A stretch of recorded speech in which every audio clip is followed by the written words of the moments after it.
Hello, my dear students. Here is a smile to all my students out there. Today, we'll be starting with our new chapter, chapter number 4 in grammar, the comma. Now, what is a comma? A comma is a punctuation mark. What is punctuation? Let me explain first.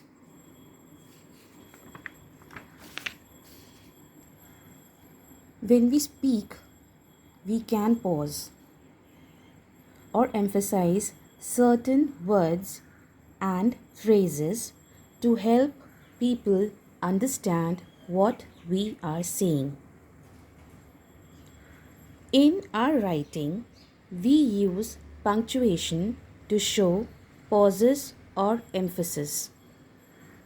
Punctuation marks help the reader to understand what we mean more clearly. Now you see, punctuation is very important when we write because it gives pause and then emphasis. There are different types of punctuations. These are some of the punctuation marks, like full stop. A statement clearly ends with a full stop, and whenever you write a statement, it has to start with a capital letter. Next is comma that we will be dealing in this chapter. Question mark. When you ask questions, we always end that statement with a question mark. Exclamation mark. This mark is used when we show excitement. Colon. Semicolon. Quotation marks. When somebody quotes, when somebody says some particular words, those words are marked as quotation marks. Hyphen. It is just like a small dash. Apostrophe. Apostrophe is usually used to show possession of a noun. Like, this book belongs to Alice. In short, we can write, this is Alice's book. So, now we'll start with the comma chapter. Now, what is actually comma? See, here is one example that I have written for you. Sally likes to eat chocolate, hot dogs, and broccoli. Broccoli, you know, green cauliflower, like that. It's broccoli. So here is a sentence. Sally likes to eat chocolate, hot dogs, and broccoli. Now without comma, can you imagine how this sentence is coming with a meaning in your mind? It sounds like Sally likes to eat hot dogs and broccoli covered or made out of chocolate. Don't you think so? Oops, hot dog made out of chocolate. Now, just imagine this same sentence with a comma. Sally likes to eat chocolate, comma, hot dogs and broccoli. Now this makes a sentence meaningful, that Sally likes to eat chocolate and hot dogs and broccoli. These three things she likes to eat. Otherwise, without comma, it was sounding as if she likes to eat chocolates, hot dogs and chocolates, broccoli and chocolate. So, after using comma, the sentence meaning absolutely changes. Another example I can give you is this. It is time to eat David. Surprised by listening to this sentence?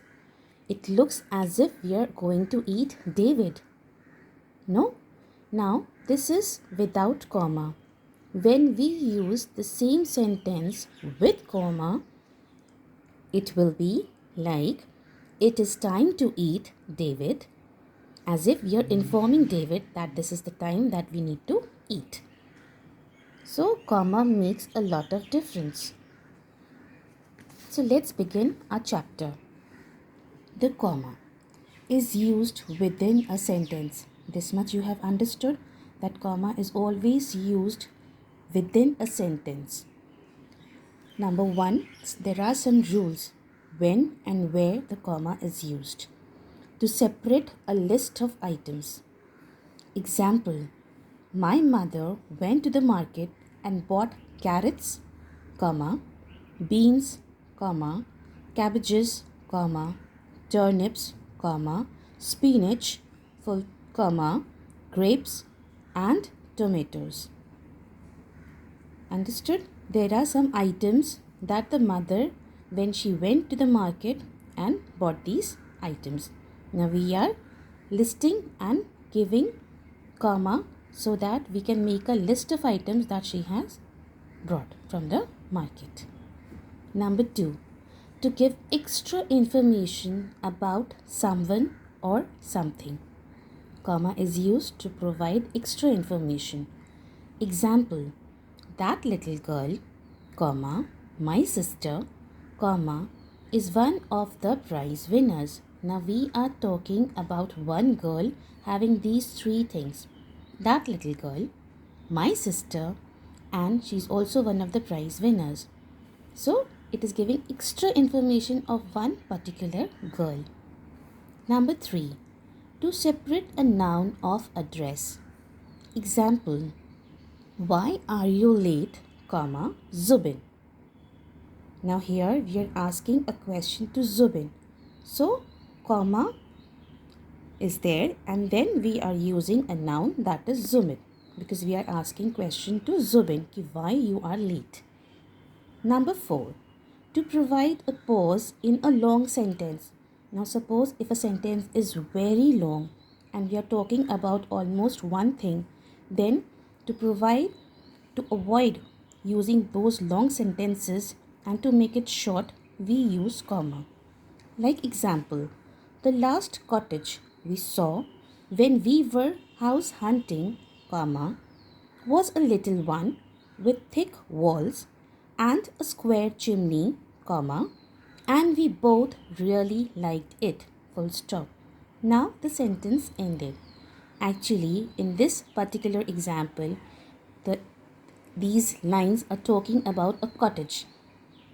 Okay, we saw when we were house hunting. They saw a cottage when they were hunting. It was little one and thick walls and a square chimney, and they both liked it. What they liked it? The house they liked it. The cottage they liked it. The cottage itself is having a square chimney. Okay, so the sentence, instead of being so long, they have made it short by using those commas. Children, kindly try to solve the exercise. See, example number 1 is already given. Then next, I will provide you with the answers of this chapter. Let's have at least one example.